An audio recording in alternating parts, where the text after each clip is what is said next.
নমস্কার, square online YouTube চ্যানেলে তোমাদের প্রত্যেককে স্বাগত। খুবই ইম্পর্টেন্ট ভিডিও প্রত্যেকেরই জন্য। আশা করি কম বেশি আমরা প্রত্যেকেই জানি যে আইসিডিএস ওয়ার্কার এবং হেল্পার নিয়োগের একটা বড় ঘোষণা কয়েক মাস আগে করানো হয়েছে, যেখানে বলা হয়েছে যে 36,000 পদে আইসিডিএস ওয়ার্কার এবং হেল্পার নিয়োগ করা হচ্ছে। তবে সেই নিয়োগ প্রক্রিয়া সেভাবে শুরু করানো হয়নি। সীমিত কিছু ব্লকে, কিছু জেলাতে নিয়োগ প্রক্রিয়া শুরু হলেও অধিকাংশ জেলাতে এবং ব্লকে সেই নিয়োগ প্রক্রিয়া দেখা যায়নি। তো গুরুত্বপূর্ণ আপডেট, রাজ্যের 23 জেলার থেকে আইসিডিএস ওয়ার্কার এবং হেল্পার, যেখানে 36,000 ভ্যাকেন্সিস, পাশাপাশি আইসিডিএস সুপারভাইজার একইবারে এই নিয়োগ প্রক্রিয়া শুরু হতে চলছে। অত্যন্ত গুরুত্বপূর্ণ আপডেট। তো অবশ্যই ভিডিওটি সম্পূর্ণ দেখো। আশা করি প্রত্যেকটা জেলার থেকে তোমরা প্রত্যেকেই সুযোগ পাচ্ছ। এই নিয়োগের বড় আপডেট, এই নিয়োগ কবে থেকে শুরু হতে যাচ্ছে অবশ্যই আমি ভিডিওতে তোমাদের জানাবো। পাশাপাশি এই নিয়োগের সমস্ত তথ্যই তোমরা ভিডিওর মাধ্যমে পেতে চলছো এবং এই নিয়োগের ক্ষেত্রে, এই বছরের ক্ষেত্রে নিয়োগ প্রক্রিয়ার ক্ষেত্রে বড় পরিবর্তন দেখা যাবে, অবশ্যই আমরা ভিডিওতে আলোচনা করব। এই নিয়োগ, যেখানে আইসিডিএস ওয়ার্কার এবং হেল্পার উভয় পদে নিয়োগ করা হচ্ছে, যেখানে টোটাল 36,000 পদে নিয়োগ করা হচ্ছে আইসিডিএস ওয়ার্কার এবং হেল্পার। এই দুটি পদে নিয়োগ করা হচ্ছে, যেখানে অঙ্গনওয়াড়ি কর্মী পদে 15,000 ভ্যাকেন্সিস এবং অঙ্গনওয়াড়ি সহায়িকা পদে 21,000 ভ্যাকেন্সিস, যেখানে মোট শূন্য পদ 36,000 পদে নিয়োগ করা হচ্ছে। রাজ্যের প্রত্যেকটা জেলাতে, প্রত্যেকটা ব্লকই ভ্যাকেন্সিস আছে। আশা করি যারা এই পদের জন্য দীর্ঘদিন থেকে ওয়েট করে আছো, যারা প্রিপারেশন নিচ্ছ, তোমাদের হাতে একটা সুবর্ণ সুযোগ। রাজ্যের 36,000 পদে আইসিডিএস ওয়ার্কার এবং হেল্পার নিয়োগ করা হচ্ছে। অবশ্যই আমরা বিস্তারিত দেখে নিচ্ছি, অবশ্যই ভিডিওটি সম্পূর্ণ দেখার চেষ্টা করো। এবং প্রথমে তোমাদের জানিয়ে রাখছি, রাজ্যের প্রত্যেকটা জেলাতেই কমপক্ষে 1,500 করে ভ্যাকেন্সিস থাকবে। প্রত্যেকটা জেলাতেই কমপক্ষে 1,500 ভ্যাকেন্সিস থাকবে। রাজ্যের 23টি জেলাতেই এই নিয়োগটি করানো হচ্ছে। কমপক্ষে প্রত্যেকটা জেলাতেই 1,500 করে ভ্যাকেন্সিস থাকবে, যেখানে প্রত্যেকটা জেলাতেই তোমরা ভ্যাকেন্সিস দেখতে পারবে।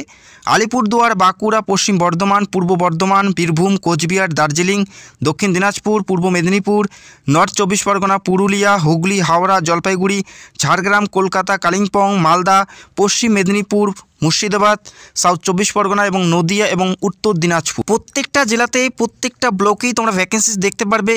এই মুহূর্তে কিছু ব্লকে বর্তমানে নিয়োগ প্রক্রিয়া চলছে, সেই সমস্ত ব্লক বাদ দিয়ে রাজ্যের 23 জেলাতে প্রত্যেকটা ব্লকে এই নিয়োগটি করানো হচ্ছে, যেখানে 36,000 পদে নিয়োগ করা হচ্ছে। নিয়োগ প্রক্রিয়ার সমস্ত তথ্যই তোমরা ভিডিওর মাধ্যমে পাবে। অবশ্যই ভিডিওটি সম্পূর্ণ দেখো এবং নিয়োগ প্রক্রিয়া কবে শুরু হতে পারে সেটার আপডেট আমি তোমাদের সাথে শেয়ার করব। এবং তোমরা কোন জেলার থেকে ভিডিও দেখছো অবশ্যই তোমাদের জেলার নামগুলো কমেন্ট করে জানাবে। নিয়োগ প্রক্রিয়ার ক্ষেত্রে যেটা বড় পরিবর্তন, আইসিডিএস ওয়ার্কার এবং হেল্পার এই দুটি পদে অ্যাপ্লাই করার জন্য শিক্ষাগত যোগ্যতা থাকতে হবে এখন থেকে। হায়ার সেকেন্ডারি পাস অর্থাৎ উচ্চ মাধ্যমিক পাস থাকতে হবে এখানে অ্যাপ্লাই করার জন্য। এর আগে যে সমস্ত রিক্রুটমেন্টগুলো হয়েছে সেখানে 8 অথবা মাধ্যমিক পাসে তোমরা আবেদন করতে পারতে, তবে এখন থেকে তোমাদের উচ্চ মাধ্যমিক পাস থাকতে হচ্ছে এখানে অ্যাপ্লাই করার জন্য। যারা মাধ্যমিক পাস করেছে এবং দীর্ঘদিন থেকে আইসিডিএস ওয়ার্কার এবং হেল্পার পদের জন্য ওয়েট করে আছে, তারা কিন্তু বর্তমানে অ্যাপ্লাই করতে পারবে না। তো তাদের জন্য কিন্তু এই নিয়মটি একবারেই ঠিক হলো না। অবশ্যই তোমাদের মতামতগুলো জানাবে। এই মুহূর্তে দেখে নিচ্ছি আবেদন করার জন্য বয়স কত থাকতে হবে এবং বয়সের ক্ষেত্রে একটা বড় পরিবর্তন করা হয়েছে এবং বয়সটা ধরা হবে 1/1/2024 তারিখ হিসাবে। এখানে কিছু টাইপিং মিস্টেক আছে। 1/1/2024 তারিখ হিসাবে তোমাদের বয়সটা ধরা হচ্ছে। যারা জেনারেল প্রার্থী 18 থেকে 35-এর মধ্যে বয়স থাকতে হবে। আগে যে সমস্ত রিক্রুটমেন্টগুলো হয়েছে প্রত্যেকটাই 18 থেকে 45 ছিল, তবে এখন 18 থেকে 35-এর মধ্যে থাকলে তবেই তোমরা এখানে অ্যাপ্লাই করতে পারছো। যারা জেনারেল প্রার্থী, এসসি এসটি হলে 18 থেকে 40, ওবিসি হলে 18 থেকে 38 পর্যন্ত তোমরা এখানে অ্যাপ্লাই করার জন্য সুযোগ পাচ্ছ। জেনারেল হলে 18 থেকে 35-এর মধ্যে প্রত্যেকেই তোমরা এখানে অ্যাপ্লাই করতে পারছো। এবং এর আগে যে সমস্ত রিক্রুটমেন্টগুলো হয়েছে সেখানে 18 থেকে 45 বছর ছিল, তবে এখন থেকে 18 থেকে 35-এর মধ্যে থাকলেই তোমরা এখানে অ্যাপ্লাই করতে পারো। অ্যাপ্লাই অর্থাৎ আবেদন কি করে করবে? আবেদন করার জন্য প্রথমেই নিজের জেলার অফিসিয়াল ওয়েবসাইটে যেতে হবে। সেখানে গিয়ে প্রথমে অনলাইনে অ্যাপ্লাই করতে হবে। অ্যাপ্লাই করার পর সেখান থেকে অ্যাপ্লিকেশন ফরম্যাটটি ডাউনলোড করতে হবে। অনলাইন অ্যাপ্লাই করার সময় যে সমস্ত ডিটেলস বা যে সমস্ত তথ্যগুলো তোমরা সেখানে প্রোভাইড করেছো প্রত্যেকটারে হার্ড কপি, যেমন আধার কার্ড থেকে শুরু করে বার্থ সার্টিফিকেট, প্রত্যেকটাই তোমাদের সেই অ্যাপ্লিকেশন ফরম্যাটের সাথে অ্যাটাচ করে নিজের বিডিও অফিসে অর্থাৎ ব্লক অফিসে গিয়ে নির্দিষ্ট সময়ের আগে জমা করতে হবে।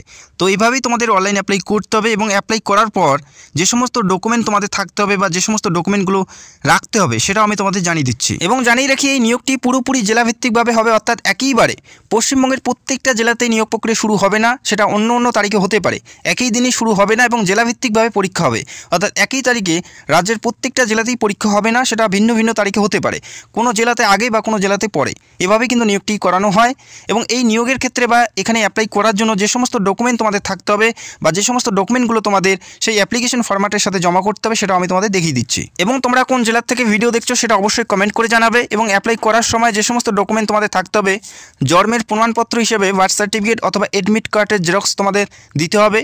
স্থানীয় বাসিন্দার প্রমাণপত্র হিসেবে তোমাদের ভোটার আই কার্ড অথবা রেশন কার্ড তোমাদের জেরক্স করতে হবে বা দিতে হবে। প্রত্যেকটা জেরক্স কপিতে অবশ্যই তোমাদের নিজের সই অর্থাৎ সেলফ অ্যাটেস্টেড করতে হবে। জাতিগত প্রমাণপত্র হিসাবে যদি প্রযোজ্য হয় অবশ্যই সেটা তোমাদের দিতে হবে। যদি SC ST হয়ে থাকো সেক্ষেত্রে তোমাদের SC ST কাস্ট সার্টিফিকেট তোমাদের সেখানে জমা করতে হচ্ছে। প্রার্থীর স্বাক্ষর অর্থাৎ সই এবং 2 কপি পাসপোর্ট সাইজের ছবি তোমাদের এখানে জমা করতে হবে, অবশ্যই কালার ছবি এবং রিসেন্টলি তোলা হতে হবে। এবং শিক্ষাগত যোগ্যতার প্রমাণপত্র হিসেবে তোমাদের দিতে হবে উচ্চ মাধ্যমিকের পাস সার্টিফিকেট এবং মার্কশিট অবশ্যই তোমাদের জেরক্স করে সেলফ অ্যাটেস্টেড করে সেই অ্যাপ্লিকেশনের সাথে অ্যাটাচ করে সেই নির্দিষ্ট তারিখই তোমাদের বা নির্দিষ্ট তারিখের মধ্যে বিডিও অফিসে গিয়ে জমা করতে হবে। এভাবে তোমাদের অ্যাপ্লাই করতে হবে আর এই সমস্ত ডকুমেন্ট কিন্তু তোমাদের থাকতে হবে। এরপরে দেখে নিচ্ছি সিলেকশন প্রসেস অর্থাৎ নিয়োগ প্রক্রিয়ার ক্ষেত্রে কয়টি ধাপ আছে, কত নম্বরের পরীক্ষা হবে, কোন পরীক্ষার মাধ্যমে নিয়োগ করা হচ্ছে। প্রথমে থাকবে যারা অ্যাপ্লাই করে প্রত্যেকেরই প্রথমে একটা পরীক্ষা দিতে হবে। যারা অ্যাপ্লাই করে প্রত্যেকেরই একটা পরীক্ষা দিতে হচ্ছে প্রথমেই রিটেন এক্সাম, যেখানে 90 নম্বরের পরীক্ষা দিতে হবে। ওএমআর বেস্ট তোমাদের পরীক্ষা দিতে হবে অর্থাৎ অফলাইনের মাধ্যমে পরীক্ষা দিতে হবে। 90 নম্বরের একটা পরীক্ষা প্রথমে দিতে হচ্ছে, তারপরে ইন্টারভিউ। যারা লিখিত পরীক্ষা পাশ করবে তারা ইন্টারভিউর জন্য ডাক পাবে। এই দুটি পরীক্ষার উপর বেস করে ফাইনাল মেরিটের মাধ্যমে নিয়োগ করা হয়, অর্থাৎ 90 + 10 100-র মধ্যে তোমাদের ফাইনাল সিলেকশনটি করানো হয়। অর্থাৎ যাদের নাম্বার সর্বোচ্চ থাকে তারাই কিন্তু এখানে সিলেকশন পেয়ে যায়।